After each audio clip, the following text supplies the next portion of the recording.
اللہ کے نبی اللہ کے سامنے ہاتھ پھیلائے ہیں اور کہہ رہے ہیں کہ اللہ میری ساری سب امت کو شفاعت نصیب فرما. تو اللہ تبارک و تعالی اس رات میں تمام امت کو شفاعت نصیب فرما دیتا.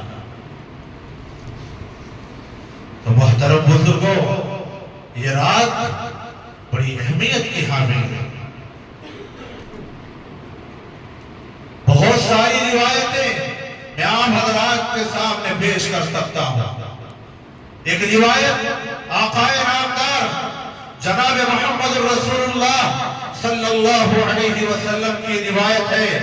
اللہ کے نبی فرماتے ہیں، وہ کہتے ہیں کہ میرے صحاباؤں، کہ میرے رات کے چوتھائی حصے میں آرام کر رہا تھا، نیند میں تھا.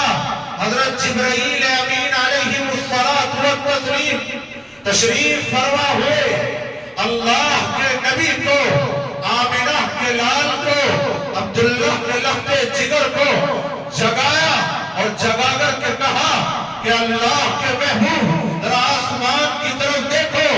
آمنہ کا لال جب آسمان کی طرف دیکھتا ہے، آسمان کی طرف دیکھتا ہے تو جنت کے تمام دروازوں کو کھلا ہوا پاتا ہے. اور کہتے اللہ کے نبی فرماتے ہیں کہ جنت کے پہلے دروازے پر فرشتہ کھڑا ہو کر کے یہ کہہ رہا تھا کہ اس رات میں جس نے رکوع کیا ہے اسے خوشخبری ہو. جنت کے دوسرے دروازے پر فرشتہ کھڑے ہو کر یہ اعلان کر رہا تھا کہ جس نے آج کی رات میں سجدہ کیا ہے اسے خوشخبری ہو. فرشتہ تیسرے دروازے پر یہ اعلان کر رہا تھا کہ جس نے اس رات میں دعا کی اسے خوشخبری ہو. چوتھے دروازے پر فرشتہ کھڑا ہو کر کے یہ آواز لگا رہا تھا کہ جس شخص نے اس رات میں اللہ کا ذکر کیا ہے اسے خوشخبری ہو. اور چھٹے دروازے پر فرشتہ یہ ندا لگا رہا تھا کہ جس نے جو پکا اور سچا مسلمان ہے، وہ جو امانت دار مسلمان ہے، جو صادق ہے، اس کو خوشخبری ہو. پھر ساتویں دروازے پر فرشتہ کھڑے ہو کر کے یہ آواز لگا رہا تھا کہ ہے کوئی اپنی مصیبت کو دور کروانے والا، ہے کوئی غمزدہ جس کے غم کو دور کیا جائے، ہے کوئی مصیبتوں سے گھرا ہوا جس کی مصیبت کو ختم کیا جائے، ہے کوئی پریشان حال جس کی پریشانیوں کو دور کیا جائے. اور جنت کے 8ویں دروازے پر فرشتہ یہ آواز دے رہا تھا کہ ہے کوئی بخشش کروانے والا کہ جس کو پروردگار عالم آج بخش دے، آج اس کو بخشش عطا کر دے.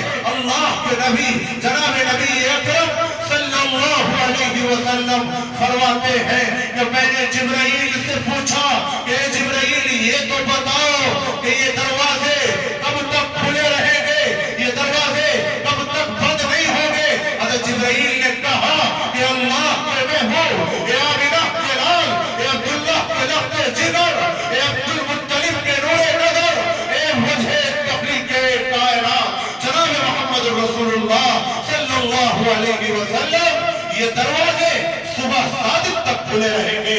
جو صبح صادق تک اللہ کے سامنے مانگنا چاہتا ہے مانگے، اللہ ضرور عطا فرمائے گا.